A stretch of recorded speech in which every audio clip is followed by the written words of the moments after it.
خاتم النبیین کی حیثیت سے رسول اللہ صلی اللہ علیہ وسلم حق کے مرکز پر قائم ہونے والی ریاست اور حق کے جوہر سے نمو پانے والے معاشرے کے بھی بانی تھے۔ آپ صلی اللہ علیہ وسلم کی شان رسالت کا ایک لازمی عنصر یہ ہے جو ظاہر بھی ہوا اللہ کی مشیت سے کہ خداوند تعالی کی مشیت ہدایت کو انسانیت کے تمام درجات اور دنیا کے تمام تر نظم پر وارد کر کے دکھایا۔ تو ایک ایسے رسول صلی اللہ علیہ وسلم جن کے بعد وحی کا دروازہ ابدالآباد تک کے لیے بند ہو گیا،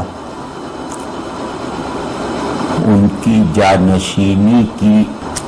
کوالیفیکیشن رکھنے والی شخصیات کے لیے لازم تھا کہ وہ آپ صلی اللہ علیہ وسلم کی بنائی ہوئی حق مرکز ریاست اور آپ صلی اللہ علیہ وسلم کے تشکیل دیے ہوئے خدا مرکز معاشرے کو ایک تو یہ کہ جوں کا توں برقرار رکھیں اور دوسرے مرحلے پر اس میں توسیع کا عمل بھی انجام دیں۔ تو اس نظر سے اگر دیکھیے جو حضرت آپ صلی اللہ علیہ وسلم کی ہدایت کا سب سے یقینی اور بڑا پھل تھا، یعنی اسلامی ریاست اور اسلامی معاشرہ، اس پھل کی حفاظت، اس کی تازگی اور شادابی کو اس کی اصل حالت میں محفوظ رکھنے کا اہتمام جس طرح سیدنا ابو بکر صدیق اکبر رضی اللہ تعالیٰ عنہ نے کیا، مطلب اس کی برابری کرنے والا کوئی کارنامہ سوچا بھی نہیں جا سکتا۔ یہ گویا رسول اللہ صلی اللہ علیہ وسلم کی حاصل کردہ کامیابی کو اس کی پوری اسپرٹ کے ساتھ محفوظ رکھنے کا عمل تھا، اور یہ عمل کوئی بہت ہمواری اور سہولت کے ساتھ انجام نہیں پایا۔ آپ صلی اللہ علیہ وسلم کے دین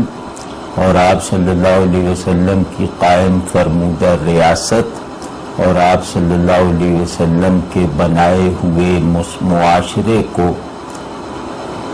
آپ صلی اللہ علیہ وسلم کی رحلت کے فوراً ہی بعد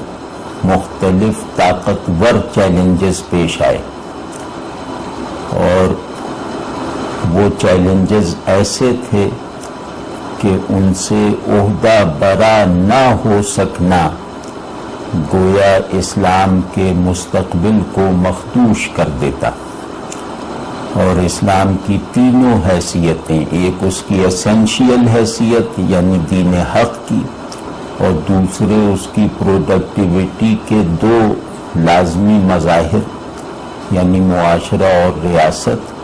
یہ سب فنا کے گھاٹ اتر سکتے تھے۔ تو سیدنا صدیق اکبر رضی اللہ تعالیٰ عنہ کے واقعات اس سلسلے میں مشہور عام ہیں، میں ان کی طرف محض اشارہ کرتے ہوئے عرض کرتا ہوں کہ یہ چیلنجز اپنی قوت میں کتنے بڑے تھے اور اپنی نوعیت میں کتنے خطرناک تھے، تاکہ یہ اندازہ ہو جائے کہ رسول اللہ صلی اللہ علیہ وسلم کے مشن کو آپ صلی اللہ علیہ وسلم کے نفس نبوت کی قوت سے نبھایا ہے سیدنا صدیق اکبر رضی اللہ تعالیٰ عنہ۔ تو مثال کے طور پر فتنہ ارتداد، مثال کے طور پہ قبائلی خود مختاری کے لیے برپا کی جانے والی یورشیں، مثال کے طور پر عرب سوسائٹی میں داخل ہونے والے نئے عناصر کا غلبے پر اصرار، اور اس کے ساتھ ساتھ کچھ باریک اور سٹل قسم کی خاندانی اور قبائلی مخاصمتوں کا کہیں خفیہ اور کہیں اعلانیہ اظہار، یہ ساری صورتحال سیدنا صدیق اکبر رضی اللہ تعالیٰ عنہ کو خلیفہ بنتے ہی پیش آنی شروع ہو گئی تھی۔ ان میں سے مثال کے طور پہ بگاڑ کی ایک صورت وہ پیدا ہوئی جس میں رسول اللہ صلی اللہ علیہ وسلم کو گویا ایک نسبی قید میں محدود کر کے آپ صلی اللہ علیہ وسلم کے خاندان کا فرد ہونے کو ایک غیر متوازن اہمیت دینے والا رویہ اختیار کیا گیا، جس سے یہ مطلب ظاہر ہوتا ہے کہ گویا رسول اللہ صلی اللہ علیہ وسلم اپنے خاندان کی دینی ریاست اور دنیاوی حاکمیت اسٹیبلش کرنے آئے تھے، یا اپنے عزیزوں کو مدار حق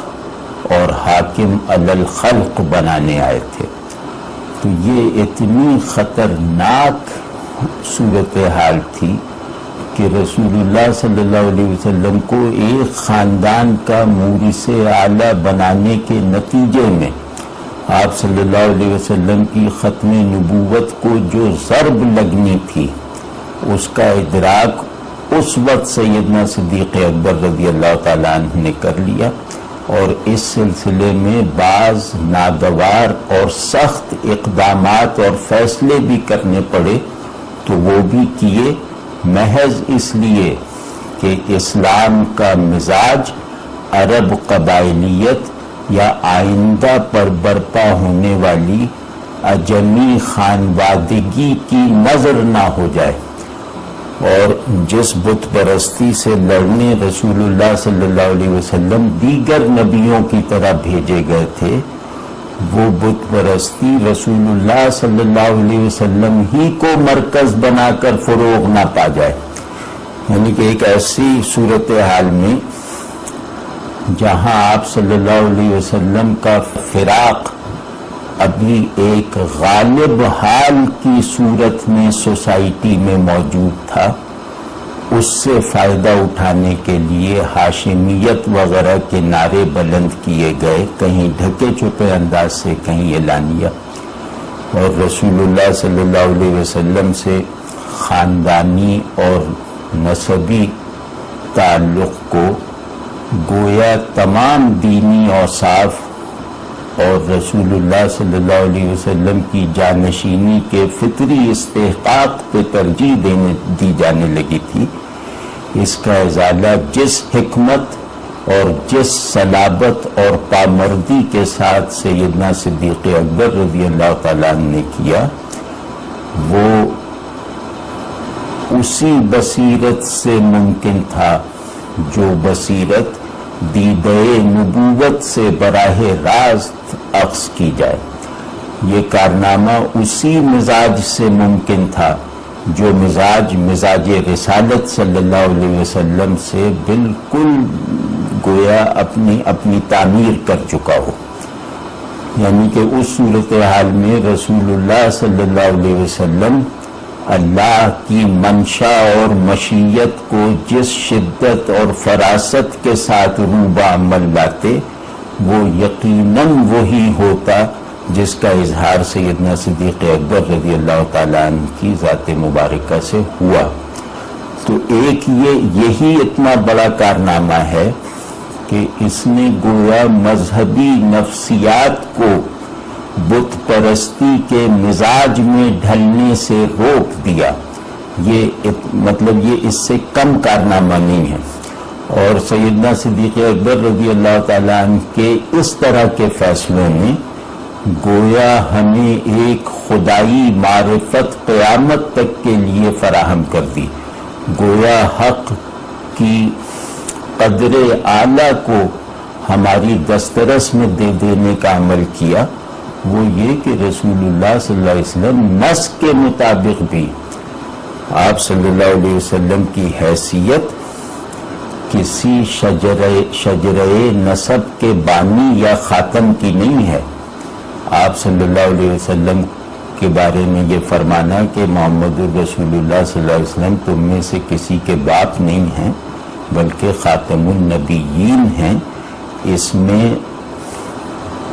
نسب اعتباری کی نفی تو واضح ہے، اس میں نسب حقیقی کی بھی نفی ہے کہ رسول اللہ صلی اللہ علیہ وسلم سے متعلق ہونے کی جتنی بھی بنیادیں ہوں گی وہ آپ صلی اللہ علیہ وسلم کے خاتم النبیین ہونے کی جہت سے ہوں گی، محمد ابن عبداللہ صلی اللہ علیہ وسلم ہونے کے پہلو سے نہیں ہوں گی۔ یہ وہ معرفت تھی جو سیدنا صدیق اکبر رضی اللہ تعالیٰ عنہ نے اپنے قول سے کنوے نہیں کی بلکہ اپنے عمل سے کنوے کی۔ قول کے استناد میں شبہات ہو جاتے ہیں لیکن عمل کا تسلسل انہیں یقینی بناتا ہے۔ تو حضرات شیخین کے زیادہ تر کارنامے مبنی بر روایات نہیں ہیں جن میں اشکال نکالا جا سکے، جس میں خامی نکالی جا سکے، جس میں ضعف برآمد کیا جا سکے۔ ان دونوں حضرات کے الف سے یہ تک تمام کارنامے جو ہیں وہ تاریخی تیقن کے مادے کو پوری طرح اپنے اندر رکھتے ہیں اور ان کی بناوٹ ہی واقعاتی اور افعالی ہے، روایتی یا اخباری نہیں ہے۔ تو خیر یہ تو ایک جملہ معترضہ تھا۔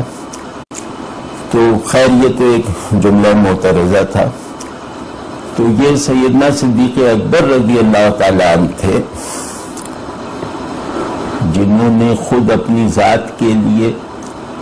آپ صلی اللہ علیہ وسلم سے کسی بھی طرح کی نسبی قرابت کو ذریعہ تعارف نہیں بننے دیا۔ اسی طرح آپ صلی اللہ علیہ وسلم کے دین کے بنائے ہوئے نظام مراتب اور نظم فضائل میں آپ صلی اللہ علیہ وسلم سے نسبی تعلق کو کوئی ڈیسائسو اہمیت حاصل نہیں ہونے دی۔ یہ ایک بہت ہی بڑا کارنامہ ہے اور اس نے گویا دین کے مزاج قبولیت کو ہمیشہ کے لیے محفوظ کر دیا۔ اور آپ ہی کی برکت سے ہمیں پتہ چلا کہ رسول صلی اللہ علیہ وسلم سے نسب کا اس بات کوئی معنی نہیں رکھتا، آپ صلی اللہ علیہ وسلم سے نسبت کا اعتبار ہے۔ نسب کے وزن سے فضیلت نہیں حاصل ہوتی، نسبت کے زور سے بڑائی میسر آتی ہے، کیونکہ اگر آپ صلی اللہ علیہ وسلم کے نسب کو کوئی اس درجے کی ڈیسائسو مرکزیت اور اہمیت حاصل ہوتی تو پورا دین ایک لغو اور بیکار ورزش تھا۔ یہ پورا دین جو ہے وہ اپنے ماننے والوں کے نظام اجر میں گویا ایک خیانت کا مجموعہ بن جاتا، اور دین کا مطلب ہی یہ ہے کہ تمام فضائل اختیاری ہیں، کوئی فضیلت اتفاقی نہیں ہوتی۔ تو اس مزاج کو جو آپ صلی اللہ علیہ وسلم کا جوہر رسالت اور ہمارے دین کی روح ہے، اس کو عمل میں لانا ایک زمانے بحران میں، یہ سیدنا صدیق اکبر رضی اللہ تعالیٰ عنہ کا ایک کارنامہ تھا جو یہ ثابت کرنے کے لیے کافی ہے کہ رسول اللہ صلی اللہ علیہ وسلم کی جانشینی کا استحقاق اپنی تصوراتی حیات میں بھی گویا ابو بکر کی ذات میں صرف ہو جانے کے لیے تھا۔ دوسرا، مرتدین کا جو فتنہ اٹھا، آپ سمجھیں نا کہ پہلے وصف سے سیدنا صدیق اکبر رضی اللہ تعالیٰ عنہ نے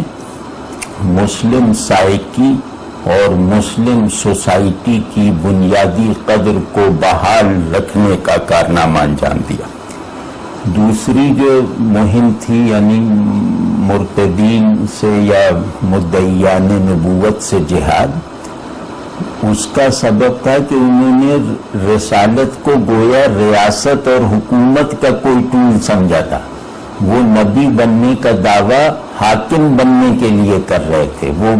مطلب اقتدار کے لیے نبوت کے دعوے ہو رہے تھے، تو انہوں نے گویا رسالت کو ریاست کا کوئی ادارہ سمجھ کر دعوی نبوت کیا۔ تو ان مدعیان نبوت کو کم سے کم وقت میں کرش کر کے گویا آپ رضی اللہ تعالیٰ عنہ نے رسول اللہ صلی اللہ علیہ وسلم کی ختم نبوت کی دوسری برہان، آپ صلی اللہ علیہ وسلم کی شان رسالت کے دوسرے ثبوت یعنی ریاست کو بچا کے دکھایا۔ تو پھر یہی نہیں، یہ تو دو اینڈز پہ واقعات ہیں، یہ دو اصولوں میں آپ کی شان تجدید ہے جو ایک جانشین کا وصف لازم ہے۔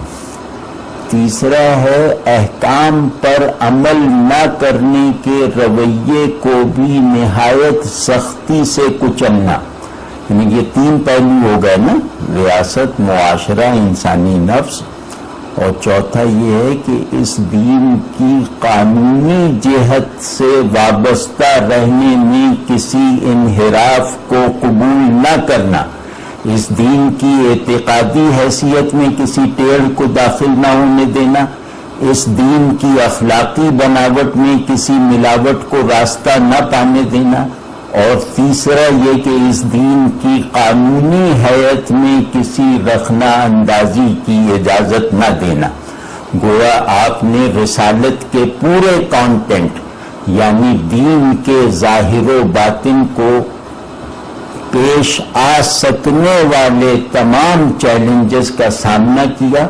اور یوں کہہ لیجئے کہ ایک ریکارڈ ٹائم میں ان بھیانک ترین چیلنجز پر قابو پا کے دکھایا۔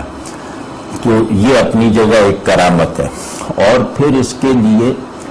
جس یکسوئی، جس بہادری، جس فراست اور جس ثابت قدمی کی ضرورت تھی، اس کا مظاہرہ اس وقت ہوتا ہے جب حضرت عمر اور حضرت علی رضی اللہ عنہما ایسے جلیل القدر اور شجاعت کے پہاڑ اور عزم کے آسمان جیسی شخصیات گھبرا گئیں، اور سیدنا صدیق اکبر رضی اللہ تعالیٰ عنہ کے قلب میں گھبراہٹ کی ادنا سی حرکت بھی نہیں پیدا ہوئی، اور انہوں نے ایک ایسا فقرہ کہا جس کی تشریح ابھی بعد میں کریں گے، لیکن یہ کہ اس فقرے سے ایک عجیب قسم کا جیسے سرچشمہ ہدایت ابل کے ہم تک پہنچ رہا ہے کہ اگر مدینے والوں کو بھیڑیے بھی، مجھے اور مدینے والوں کو بھیڑیے بھی اٹھا لے جائیں، تو میں رسول اللہ صلی اللہ علیہ وسلم کے بنائے ہوئے لشکر کی روانگی کو مؤخر نہیں کروں گا، چاہے کچھ بھی ہو جائے۔ یہ جو رویہ ہے یہ آج کل کے جذباتی مہم جوؤں کا رویہ نہیں ہے، یہ رویہ نبوی فراست اور نبوی حمیت سے مکمل طور پر فیضیاب ہونے کا نتیجہ ہے۔ یہ رویہ بتاتا ہے کہ دین کے معاملے میں رسول اللہ صلی اللہ علیہ وسلم سے وفاداری اور آپ صلی اللہ علیہ وسلم کی اتباع کے معاملے میں کسی بھی مزاحمت کو ایک عاجزانہ ثابت قدمی کے ساتھ قبول نہ کرنا، یہ گویا علامت ایمان ہے، اور یہ اسلام اور مسلمانوں کی بقا کا سب سے بڑا ٹول ہے، یعنی مسلمانوں کی دینی بقا کا بھی ٹول ہے، اور مسلمانوں کے تاریخی سروائیول کا بھی سب سے بڑا ذریعہ یہ ہے کہ ایک ہیوملٹی کے ساتھ، ایک صدق تعلق اور ایثار نفس کے ساتھ حق سے وابستگی کو کسی بھی مزاحمت سے متاثر نہ ہونے دینا، یہ اسلام اور مسلمان دونوں کا مشترکہ جوہر ہے۔ دوسری طرف مطلب یہ اس سے ملحق کر کے اگر دیکھیں تو جیسے ہم نے کہا تھا کہ رسول اللہ صلی اللہ علیہ وسلم کی تمام ذمہ داریوں کا مجموعہ ایک منصب اور ایک کام تھا، وہ تھا اظہار حق۔ آپ صلی اللہ علیہ وسلم کے تمام اجزائے رسالت اور تمام عناصر ہدایت مل کر اس نقطے پر تمام ہوتے تھے کہ اظہار دین ہو، اظہار حق ہو، یعنی حق اور حق کے دین کو انسان اور انسان کی دنیا پر غالب رکھا جائے۔ یہ آپ صلی اللہ علیہ وسلم کے تمام فرائض رسالت کا خلاصہ تھا۔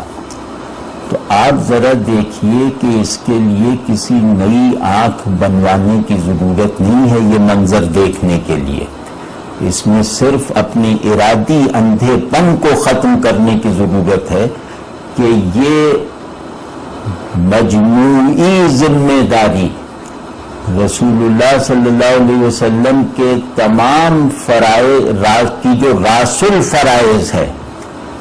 اس کو کن دو شخصیتوں نے انجام دے کر دکھایا؟ کوئی تیسرا نام نہیں ہے، صرف دو نام ہیں، اور وہی دو نام جو ہیں وہ جانشینان رسول صلی اللہ علیہ وسلم۔ پہلے جانشین نے آپ صلی اللہ علیہ وسلم کے اظہار دین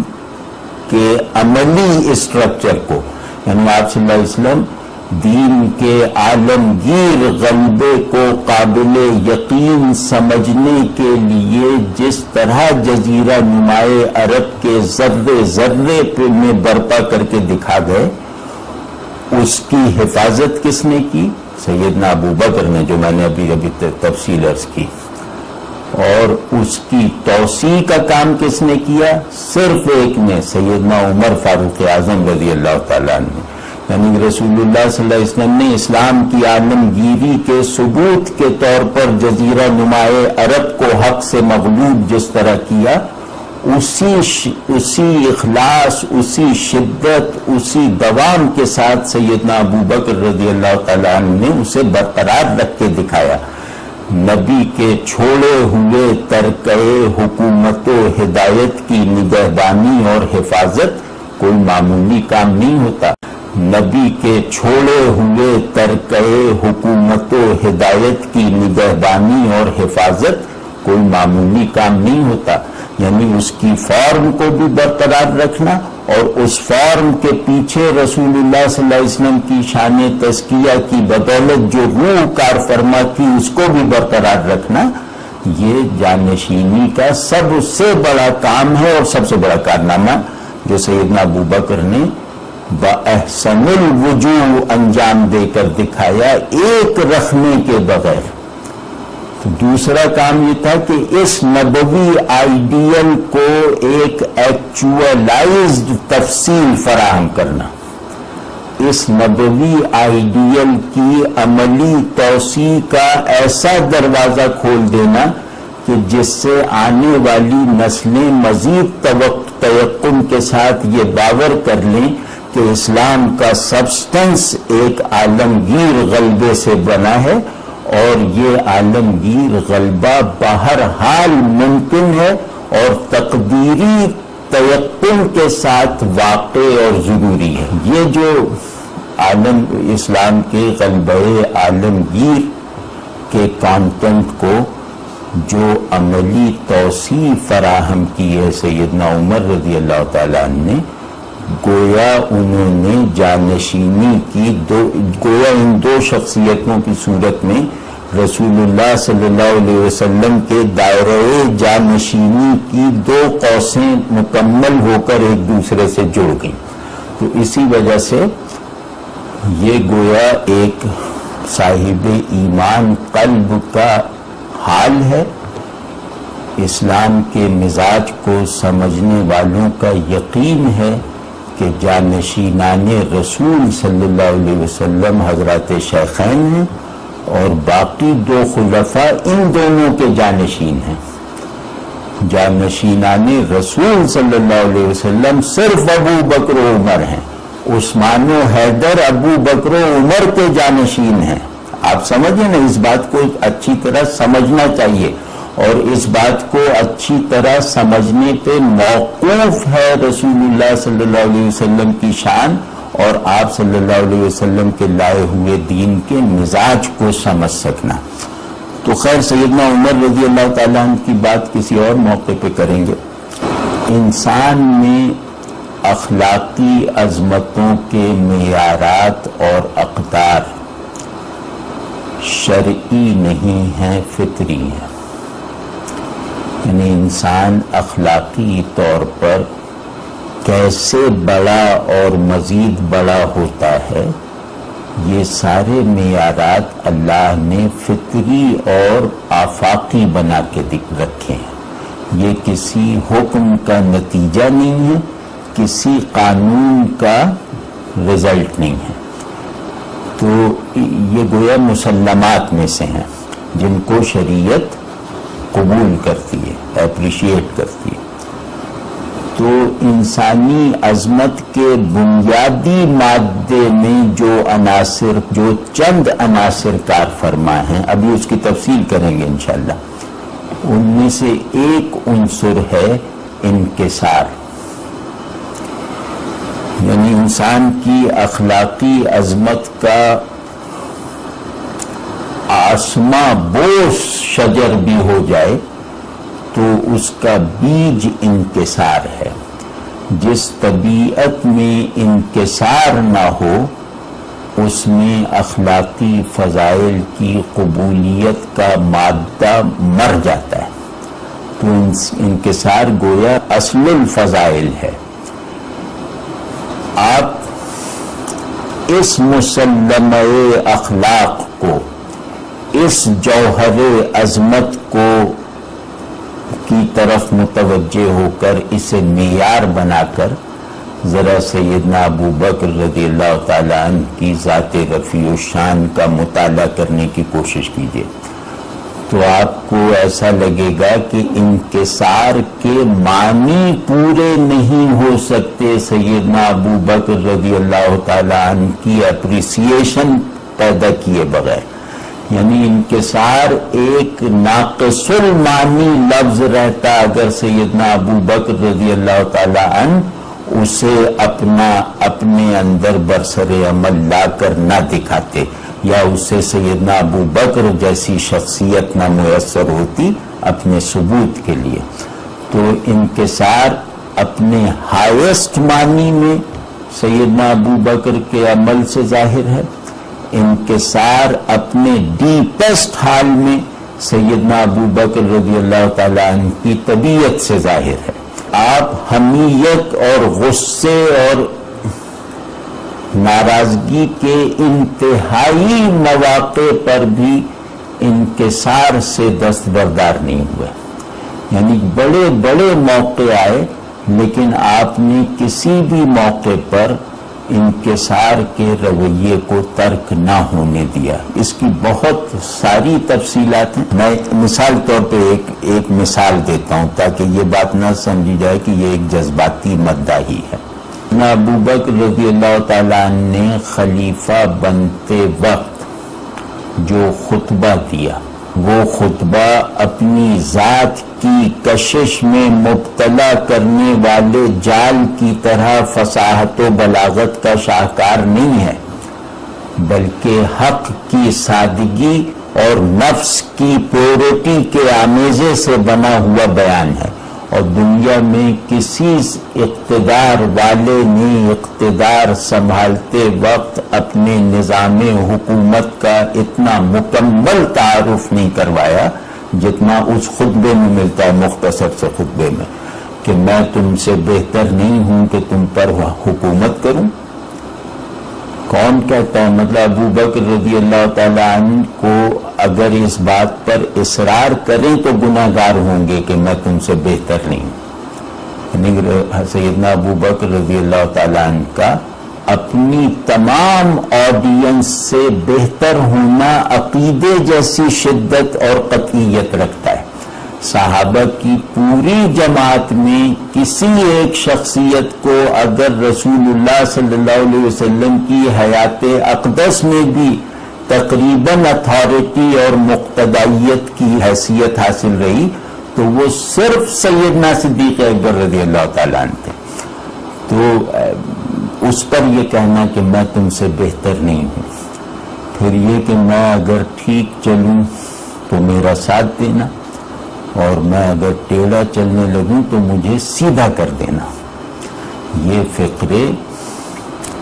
رسول اللہ صلی اللہ علیہ وسلم سے منتہائے قرب رکھنے والی شخصیت کے ہیں، جس کو اچھی طرح معلوم ہے کہ رسول اللہ صلی اللہ علیہ وسلم اسے امام الصلاۃ اور امیر الحج بنا کر مسلمانوں کی امارت دے چکے ہیں، اسے اچھی طرح معلوم ہے، لیکن یہ کہ وہ یہ کہہ رہا ہے کہ میں ٹیڑھا چلوں تو مجھے سیدھا کر دینا، اور تمہارا طاقتور میرے لیے کمزور ہے، اس وقت تک جب تک کہ میں اس کی طاقت نے جو اس سے غصب کروائے ہیں وہ چھین نہ لوں، اس سے کمزور کا حق نہ دلوا دوں، اور تمہارا کمزور میرے لیے طاقتور ہے کہ میں اس کے حق کو غاصب سے چھین کے اس کو نہ دے دوں۔ تو یہ جو تین یا ایک آدھ اور نقطہ ہے، یہ چار نقطے آئین جہاں بانی ہے، یعنی اگر کسی سے پوچھا جائے کہ حق کی بنیاد پر جہاں بانی کا حکومت کا دستور بناؤ، تو سیدنا صدیق اکبر رضی اللہ تعالی عنہ کا یہ مختصر سا سادہ سا خطبہ اس آئین جہاں بانی کی تمام بنیادی شقوں کا احاطہ کرتا ہے۔ اور ایک تو انکسار یہ دیکھیے اور دوسرا انکسار یہ کہ اگلے ہی دن خلافت کے آپ اپنی بکریاں چرانے تشریف لے جانے لگے، تو سیدنا عمر رضی اللہ تعالیٰ عنہ نے جیسے حضرت ابو بکر کی حیثیت رسول اللہ صلی اللہ علیہ وسلم کی جناب میں تھی، وہی رسوخ اور مشاورت والا مرتبہ حضرت عمر کو حضرت ابو بکر کے لیے حاصل تھا۔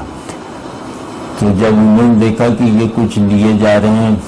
تو پوچھا کہ امیر المومنین آپ کہاں جا رہے ہیں؟ تو کہا کہ مجھے کچھ معاش کے لیے بھی تو کرنا ہے۔ یہ جو فقرہ ہے کہ مجھے معاش کے لیے بھی کچھ کرنا ہے، یہ حق کی عظمت و ہیبت کے یقینی تجربے سے پیدا ہونے والے انکسار نفس کا آئینہ دار ہے۔ یہ طبعی انکسار نہیں ہے، یہ حق کے حضور میں پروان چڑھنے والا جوہر تواضع ہے۔ یہ وہ انکسار ہے جو حق کے حضور میں ان لوگوں کو حاصل ہوتا ہے جن کی پلک بھی نہ جھپکے۔ اسی طرح بہت سارے واقعات ہیں، اس کی تفصیل بہرحال کتابوں میں دیکھی جا سکتی ہے۔ دوسرا ہے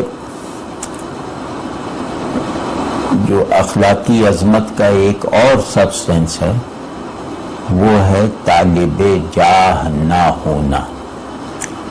یعنی انکسار ہی کا یہ نقطہ تکمیل ہے۔ انکسار اس وصف سے ثابت ہوتا ہے کہ میں بڑائی جتاتا بھی نہیں ہوں اور بڑائی چاہتا بھی نہیں ہوں، تو طلب جاہ سے مکمل طور پر پاک ہونے والے کسی غیر نبی کے نام کا تصور نہیں کیا جا سکتا سیدنا صدیق اکبر رضی اللہ تعالیٰ عنہ کو نظر انداز کر کے۔ تو طلب جاہ کا نہ ہونا آپ رضی اللہ تعالیٰ عنہ کی شخصیت سے اس طرح چھلکتا تھا جیسے آگ سے گرمی اور پانی سے تری چھلکتی ہے۔ یہ آپ رضی اللہ تعالیٰ عنہ کے مزاج اقدس میں گویا گندھا ہوا تھا کہ کسی بھی طرح کی کوئی طلب جاہ نہیں۔ یہ وہ ہیں جو رسول اللہ صلی اللہ علیہ وسلم کے اخلاقی آئیڈیلز ہیں، جو آپ صلی اللہ علیہ وسلم کی شخصیت مبارکہ سے اخذ ہوئے۔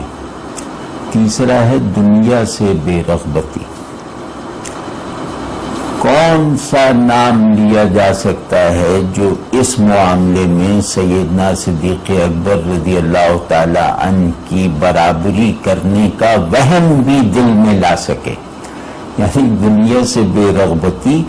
گویا وہ گارا ہے جس سے آپ کا وجود اطہر بنایا گیا تھا۔ اور مطلب مثال کے طور پہ ایک واقعہ میں عرض کرتا ہوں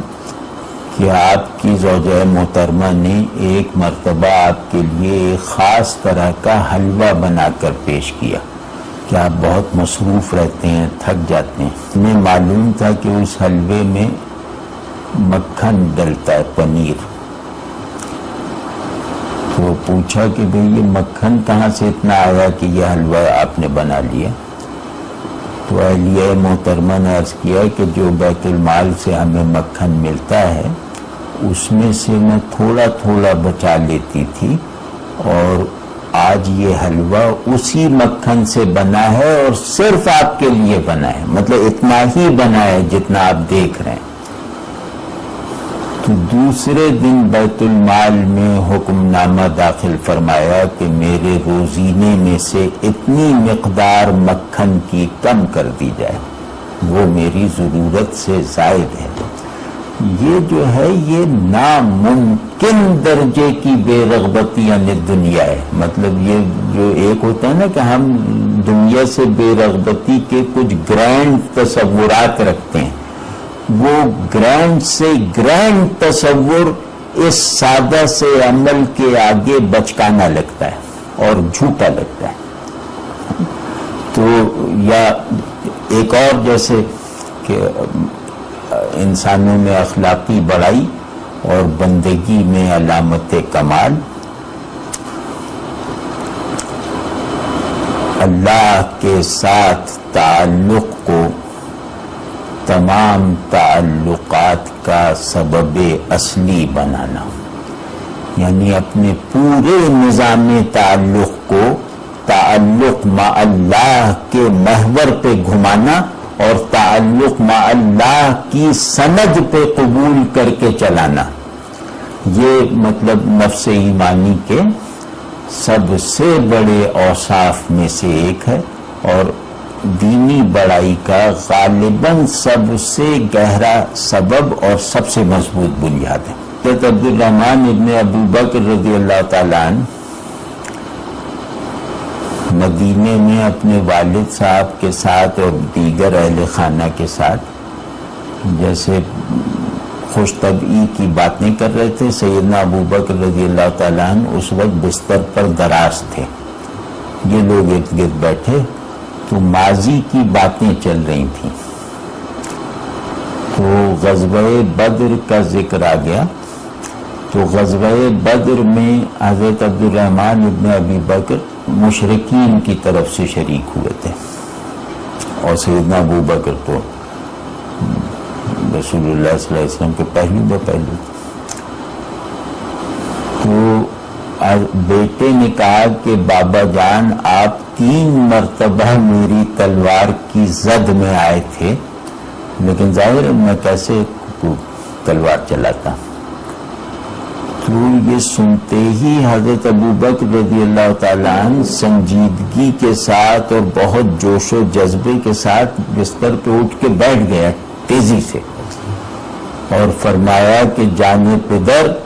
اگر تم اس وقت 1 مرتبہ میری زد میں آتے تو خدا کی قسم میں تمہاری گردن اڑا دیتا. یہ ابو بکر کا خدا کی قسم کھانا گویا اپنی ساری اولاد کو اللہ کی راہ میں عملاً نثار کر دینے کے برابر ہی تو ہے. مطلب یقیناً وہ ایسا کرتے. اور بیٹے سے یہ کہا حمیت حق دیکھیے، اللہ سے تعلق میں صداقت دیکھیے. بیٹے سے یہ کہا، باپ نے رسول اللہ صلی اللہ علیہ وسلم کی شان میں نامناسب الفاظ استعمال کیے تو انہیں اتنی زور سے تھپڑ مارا کہ وہ زمین پہ گر پڑے. بیٹے کی عملاً گردن اتارنے پہ تیار.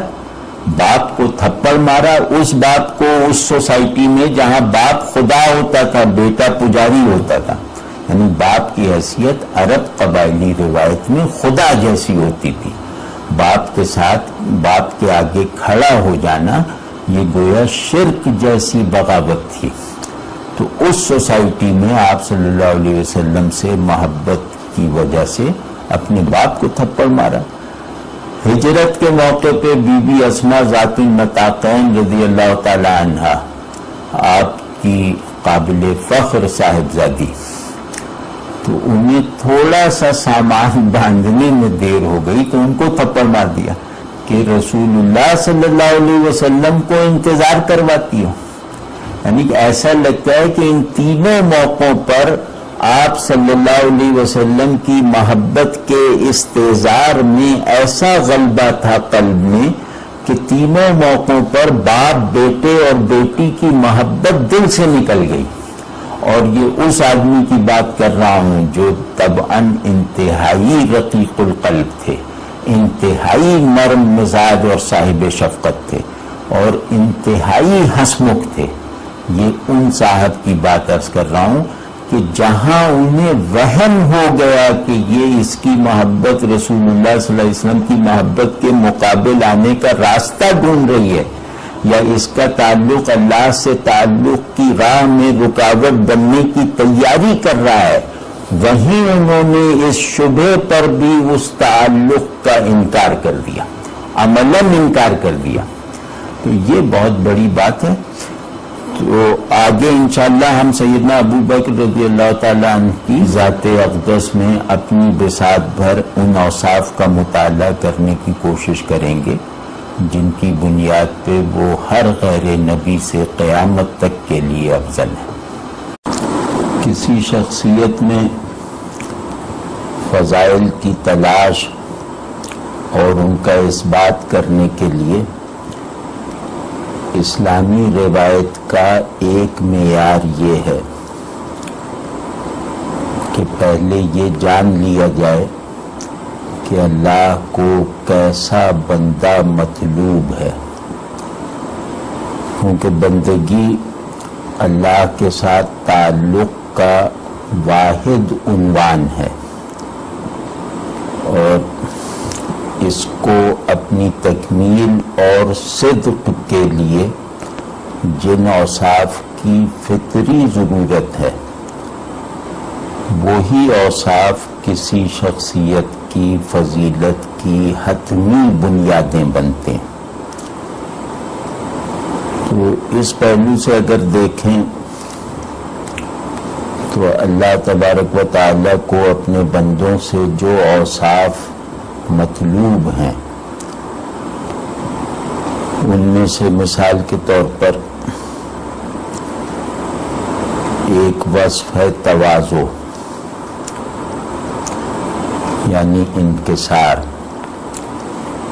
دوسرا وصف ہے ایثار.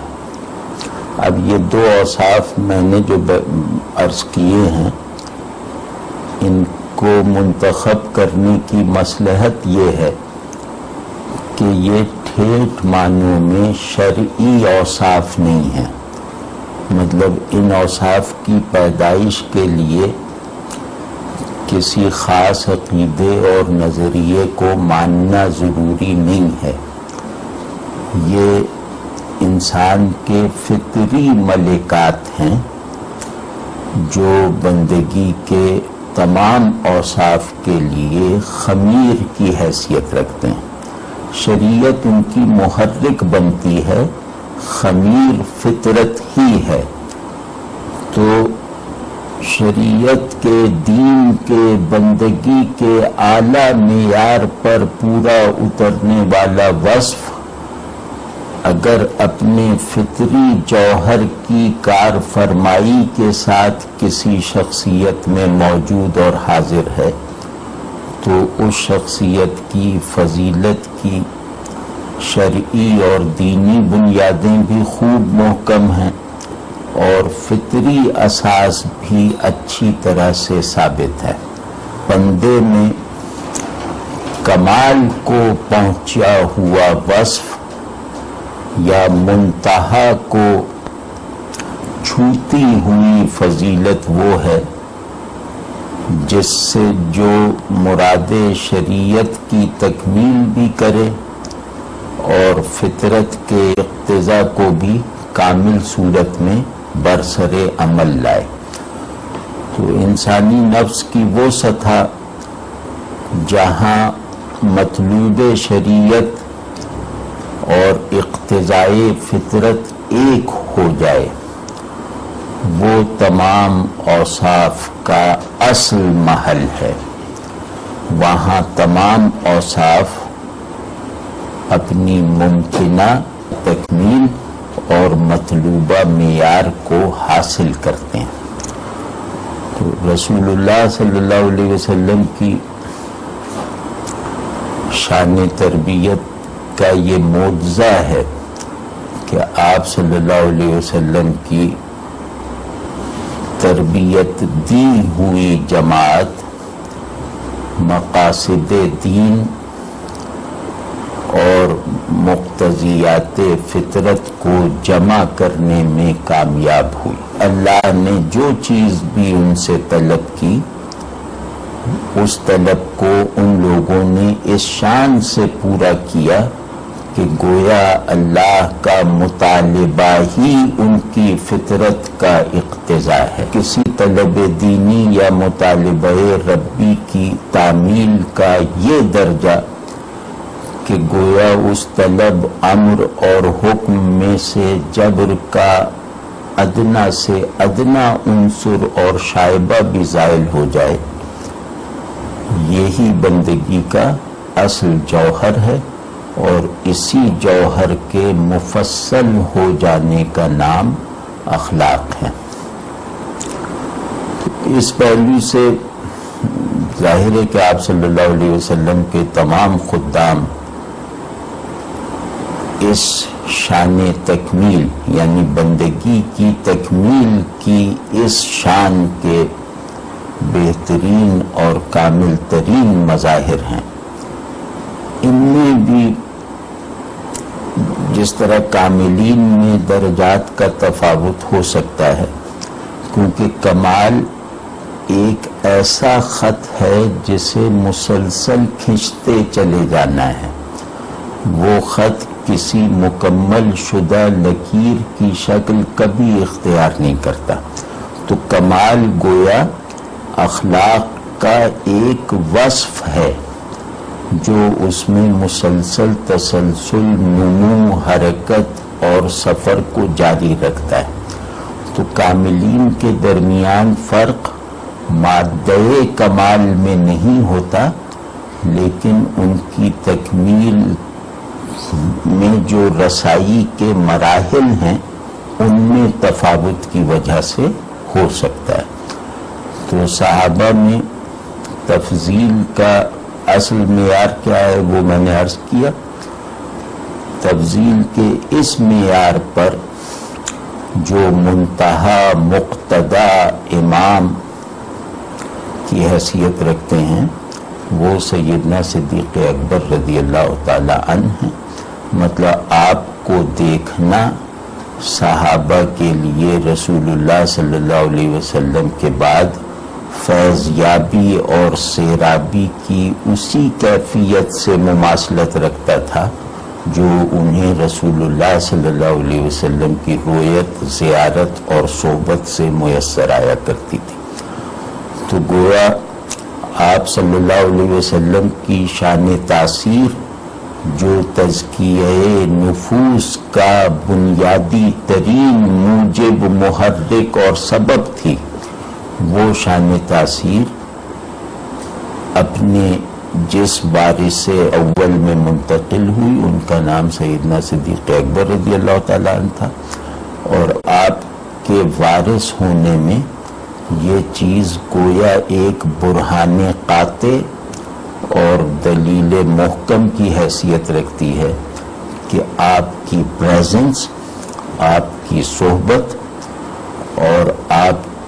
کو دیکھنے کا اثر، آپ سے ملنے کی تاثیر اسی تاثیر سے مرتبے کے فرق کے ساتھ مماثل تھی